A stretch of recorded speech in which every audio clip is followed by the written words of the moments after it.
Assalamualaikum warahmatullahi wabarakatuh. Apa kabar sahabat LK Puasa semua?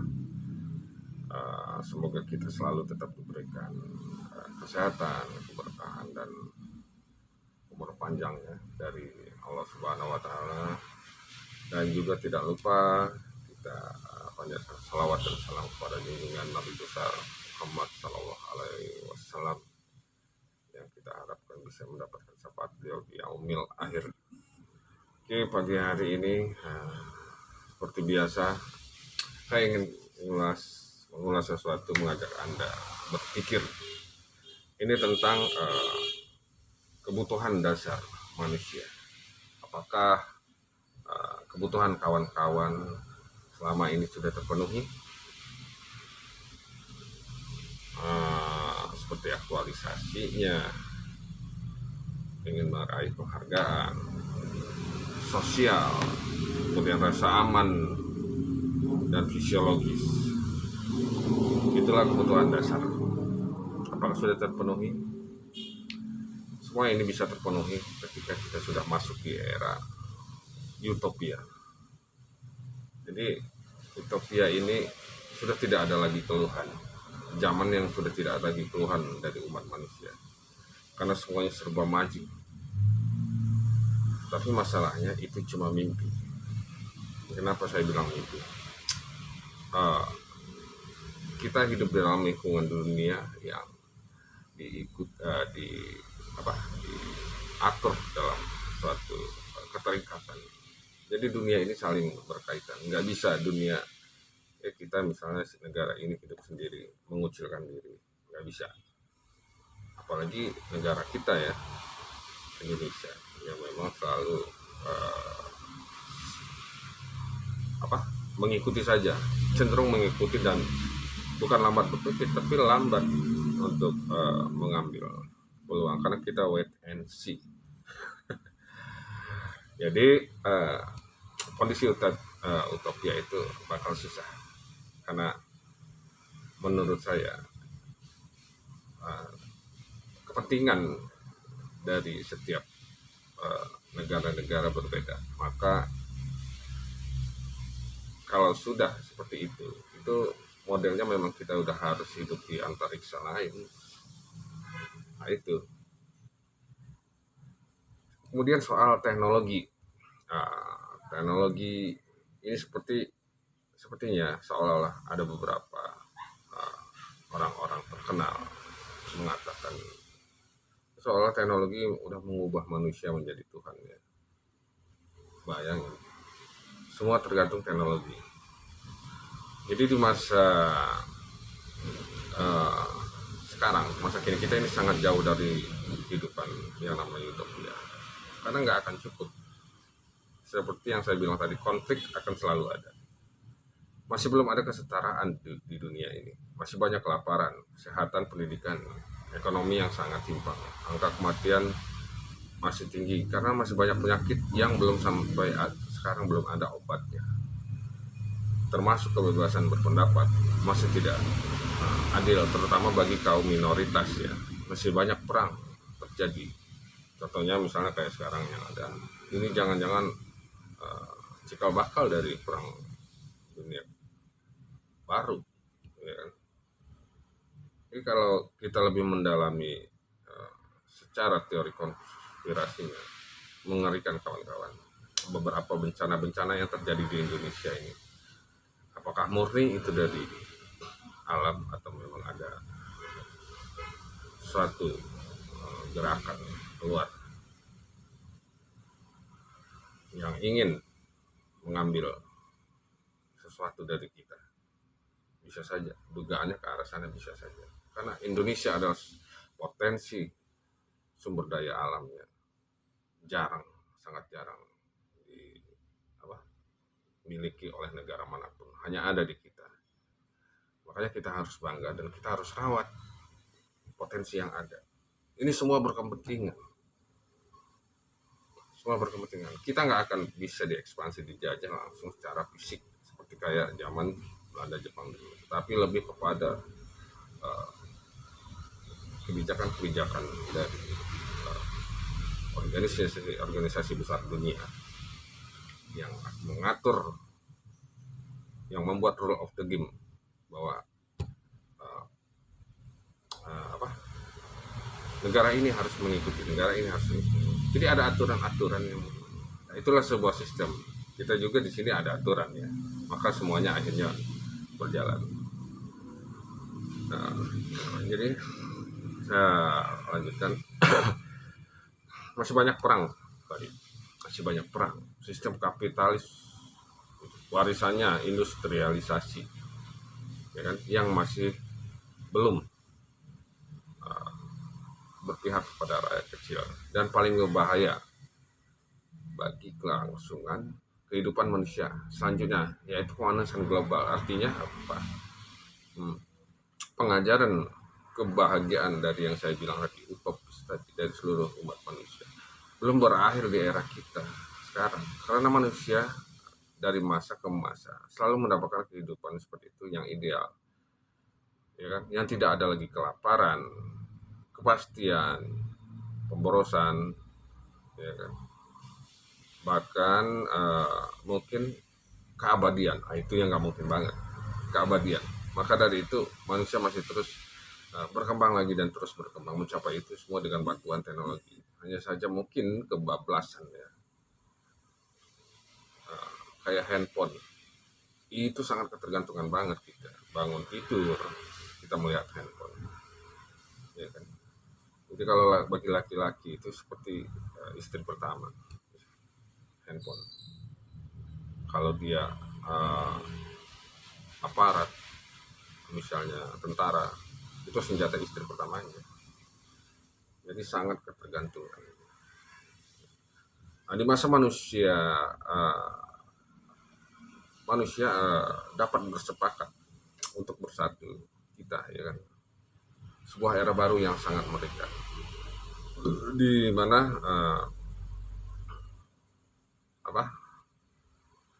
segalanya di masa itu bersepakat untuk bersatu dalam teknologi, menyediakan segalanya untuk kebutuhan umat manusia. Berkat misalnya fusi nuklir, masa depan yang memberikan energi tanpa batas untuk siapapun yang membutuhkannya secara gratis.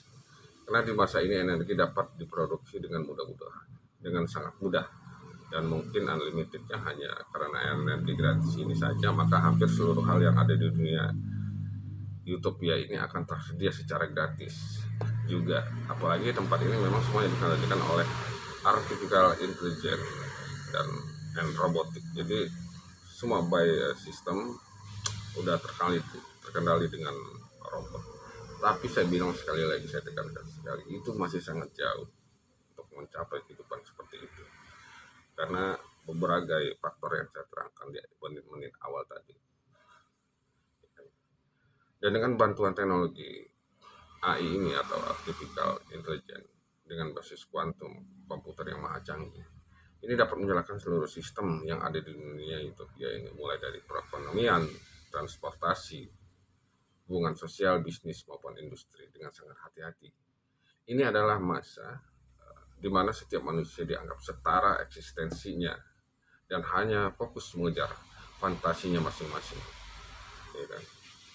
AI menyimpan sebuah database umat manusia maupun setiap benda yang ada di dunia, yang dapat terkoneksi dengan pikiran manusia, dan semua benda secara nirkabel memahami semua kebutuhan, bahkan kegundahan yang dirasakan oleh umat manusia, dan segan menyediakan solusi bagi yang secara instan, sehingga manusia itu tidak lagi sempat mengalami kesusahan, penderitaan. Pengobatan yang sudah sangat maju itu juga berkat nanoteknologi, sehingga sel kanker yang ada di kita ini tidak lagi menjadi ancaman. Bahkan sebelum manusia lahir dengan genetika yang berpotensi, dengan adanya kanker pun bisa dimodifikasi seperti baru lagi berkat bantuan teknologi. Tips CS9, saya lupa filmnya itu apa, cuma memang ada ya. Hidup di masa depan yang pasti jelas gitu ya. Nah, dengan modifikasi genetika fisik, mulai dari yang mereka inginkan sendiri, tidak perlu lagi iri dan dengki kepada manusia lainnya, ya. Jadi sudah pada dapat nih ininya, Semuanya serba teknologi super canggih yang memungkinkan kita hidup dalam kondisi samudra yang akan membuat hidup dan mati hanya menjadi sebuah obsesi. Ngeri banget itu. Itu kalau dia kehidupan ya, utopia ya kan. Tidak ada lagi kematian karena penyakit melahirkan, karena di masa ini memungkinkan untuk melahirkan bayi di luar rahim ibunya. Itu luar biasa. Contohnya ada itu ya, bayi tabung kalau udah lama. Cuma ini lebih bentuknya lebih canggih lagi karena dengan artificial intelligence and robotic tadi, robot. Dan semua nutrisi telah disediakan oleh teknologi, mulai dari zigot hingga menjadi manusia yang tentunya secara genetika sudah dimodifikasi secara sempurna, sehingga tidak lagi ada cacat lahir, cacat fisik. Semakin canggih teknologi yang memungkinkan bagi setiap manusia merasakan sensasi apapun yang diinginkan dalam hidupnya. Cukup dengan konsumsi besar yang akan bekerja di dalam alam sadar kita, di bawah alam sadar, maka kita akan merasakan sensasi itu sepenuhnya tanpa perlu melalui proses yang panjang yang batasannya hanya sejauh imajinasi kita. Di masa ini manusia mungkin akan mampu memecah dan memanipulasi blueprint dari sebuah atom sehingga mereka menjadi mampu menciptakan berbagai materi baru di semesta ini yang akan membuat manusia tidak lagi terpenjara dalam hukum-hukum fisik yang mampukan mereka membuat hukum-hukum baru versi mereka sendiri, sehingga mereka sanggup menulis ulang takdir baru kehidupan mulai dari alfa hingga omega. Waduh, itu luar biasa banget. Bayangkan kan kawan, menulis ulang takdir baru kehidupan. Ini yang mungkin bakal jadi judul yang akan saya buat dalam video ini. Ini sangat menarik, lebih dari 10 menit ya, jarang-jarang membuat yang seperti ini. Karena ini hal yang memang harus kita pahami semua. Jadi di saat dengan mudahnya segala keinginan itu terpenuhi, tapi pertanyaannya, benarkah manusia-manusia yang ada di fase ini telah berhasil mencapai puncak kebahagiaan dan menemukan arti hidup? Ketika mereka bahkan tidak lagi menambahkan sebuah ekspektasi atau sebuah harapan baru pada kondisi yang tanpa celah tersebut. Itu ketika mereka bahkan tidak lagi tahu apa yang mereka inginkan di saat dengan mudahnya semuanya terpenuhi. Jadi di fase itu kawan-kawan, apa aja yang kita butuhkan terpenuhi di zaman utopia kondisi itu. Pertanyaannya,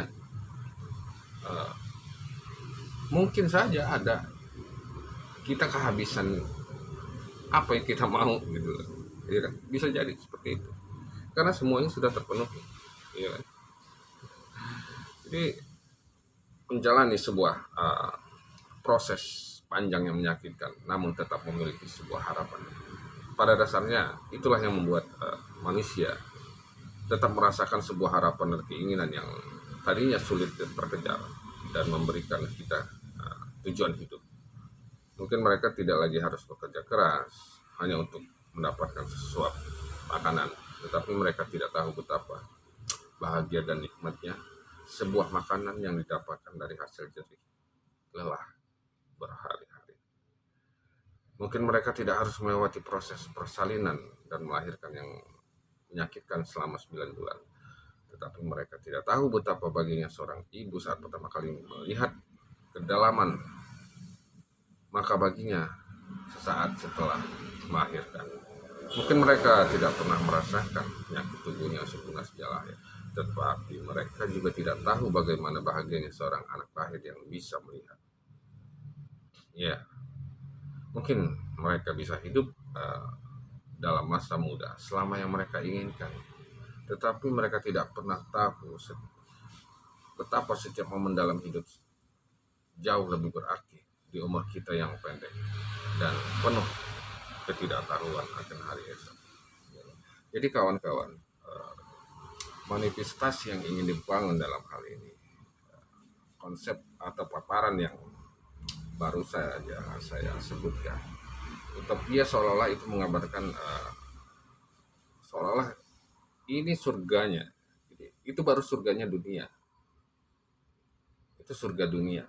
Karena semua kebutuhan dasar manusia tadi, mulai dari sandang pangan, primer segala macam, aktualisasi, penghargaan sosial, rasa aman dan fisiologis, semua terpenuhi. Nah, kembali lagi ke pertanyaan yang saya tadi, adakah bakal di fase itu kebutuhan kita bingung menyebutkan apa lagi nih yang belum gua dapat, karena semuanya sudah yang kita mau, semuanya sudah tersedia di zaman itu. Luar biasa, surga kecil, surganya dunia ya, yang maksudnya surganya yang lebih canggih, bukan yang digambarkan seperti cara harfiah, tapi itu tidak ada apa-apanya dengan surga Allah Subhanahu wa Ta'ala. Yakinlah itu miliaran atau triliunan, tidak terukur lagi, jauh lebih indah.